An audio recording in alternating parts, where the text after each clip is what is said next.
Hi Darren, thanks for taking the time to watch the video I've made for you. I hope you managed to treat yourself to a nice pancake on a pancake day, and I was thinking of treating yourself to a nice pancake day joke, but the problem with them is they can always fall flat, so I'll skip on that. Anyways, I know you're probably a busy man, therefore I'll run you through my recent freelance project that I've done for my local mechanic. So it used to be local mechanic, so you can see more of who I am as a designer. So I was approached by Mariusz, that's his name, to develop him more as a brand, so he appears more professionally in front of his customers. As to that point, he was just trying to get his customers by word of mouth. So I chose to help him with that, and I started off by obviously looking at the competition. They weren't visually strong. Some of the more established brands, they were either visually appealing, but the problem with them is they didn't have much of a carry-on element that could carry through the brand. And I was thinking of trying to make it flexible for both sides of the clientele that he gets. So Eastern Europeans and English people as well, more of the locals. Let's take this further. And so yeah, his unique selling point was mainly just cheap labor costs. That's the only way he could actually get people to come and trust him, simply because he didn't appear much of a professional. I chose to change that. He asked me to help him with that, and after speaking to him, people just come to him when they had a problem with the car. So this is what drives people crazy on a dashboard. They want to get rid of it, they go to Mariusz, sorry. I'll touch on to that later. I've also looked at the automotive presence that we have around us, the motorist and motor industry enthusiasts.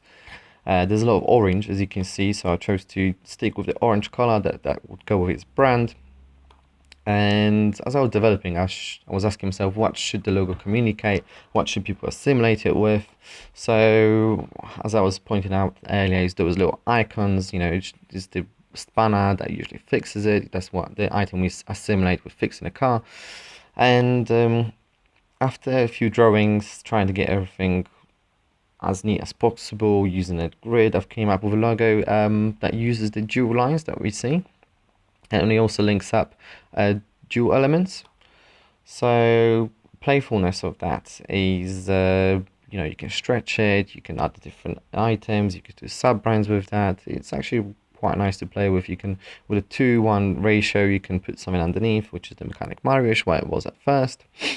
I've already touched onto the dual line for the branding. So yeah, it's just the trail that is left by the tires. So it's quite pleasing, the way you can transfer it onto the parts.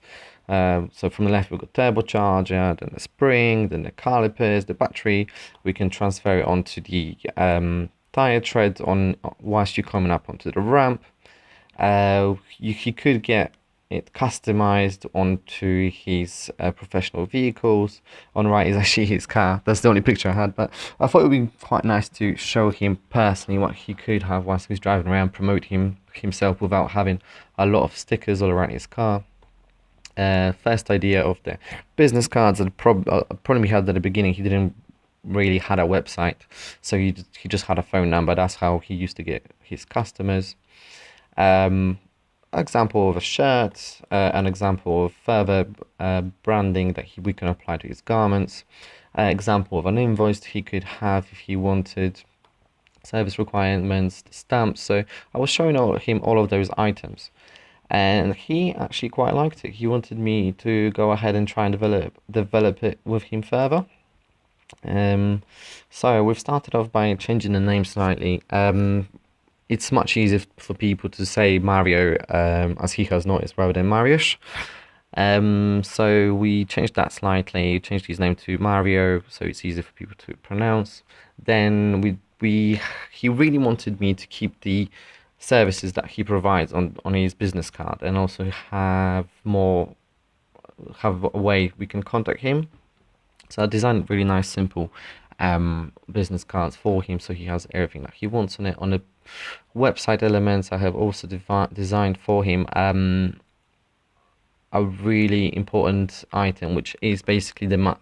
The reason he needed that is because people just quite simply couldn't find him. He used to be a real nightmare. He used to send people his WhatsApp location. So I said to him, we need to fix that because it just doesn't appear very professional. So I've added a little map, so it's just so it's much easier for customers to find him. I've done a little stamp for him. He will really want to keep the address. He's stressed that out that it's one of the priorities for him on a stamp. Therefore, I've managed to play around with that also. With that, later on, we've added orange stitching with the jewel line onto his garments, so he doesn't actually have to have a logo in case. Sorry, he doesn't actually have to have a logo in case he doesn't want it. And so yeah, hopefully that gave you more of an idea of who I am as a designer. Have a look at his website, see what you think. If you've got any more questions, you have my website, you've got my contact details. Please do get in touch. Thanks, Darren.